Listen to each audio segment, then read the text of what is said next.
You were never meant to be ruled by the dead. That's what Thomas Jefferson saw in The Shadows of Monarchy. That the greatest tyranny wasn't just a crown, it was a ghost. A system built by long dead men, feeding on the obedience of the living. He didn't just write about liberty. He tried to carve a path out of history's chokehold. And in one of his most overlooked, most prophetic statements, he said this: "The earth belongs in usufruct to the living. Not to the wealthy, not to the winners, to the living." Now, that word, usufruct, it's not poetic.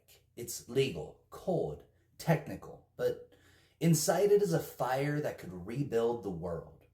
Usufruct means you have the right to use and benefit from something that does not belong to you, provided you maintain its integrity for those who come next. You may harvest the orchard, but you may not cut down the tree. You may drink from the river, but you may not dam it into ruin. The moment you degrade what is not yours, you are out of usufruct. You are a thief, not a steward. And you do not own the earth. You are borrowing it temporarily as a living trustee in a line of succession that has no end. What Jefferson was gesturing toward, though he may not have had the language to complete it, was a transformation of property into responsibility, a redefinition of freedom, not as unchecked use, but as careful inheritance.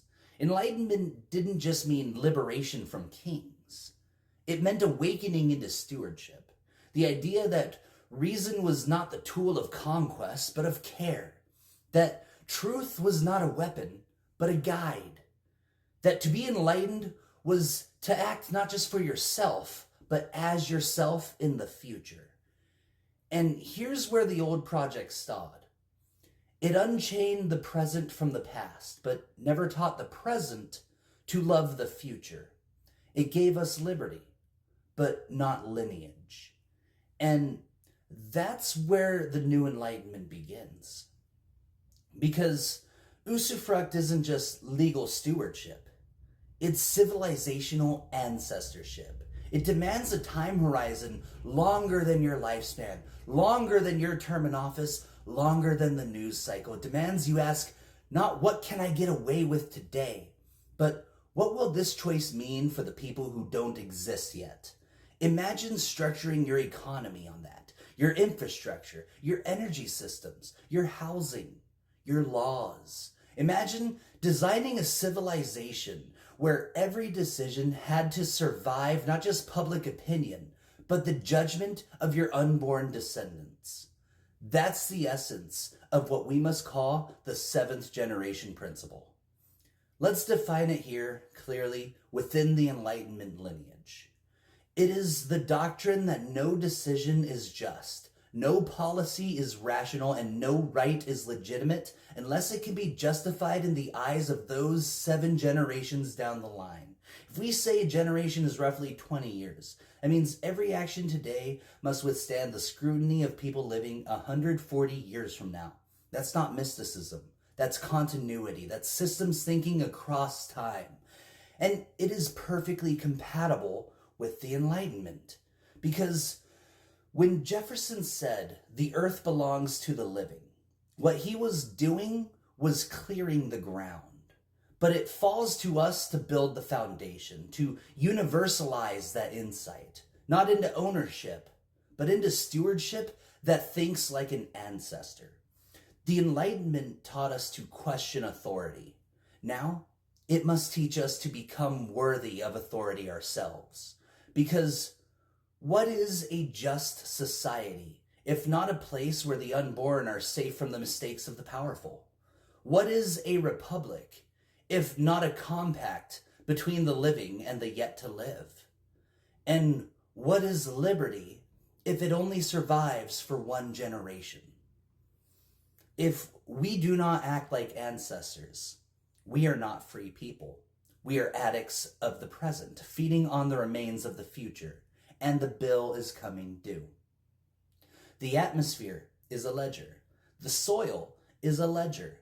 The ocean, the species, the silence between collapsing seasons. all of it records of our betrayal.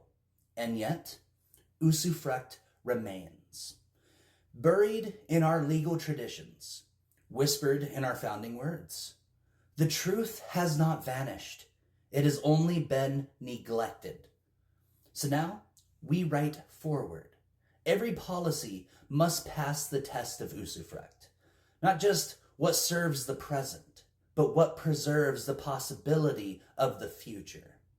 Every law must echo across 7 generations, not just in intent, but in function. And every citizen must reclaim their role, not as consumers of democracy, but as ancestors of freedom.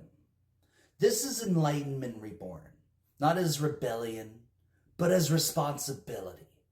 Not as the overthrow of kings, but as the rise of keepers. Because the earth doesn't need our permission to live, but the future needs our courage to thrive. We do not inherit the world from our parents. We borrow it from our grandchildren. And it's time we started acting like we fucking understand that. Usufruct is not a metaphor. It is the moral contract of the living. So let's sign it and build the kind of civilization that the 7th generation will not need to forgive, but will thank.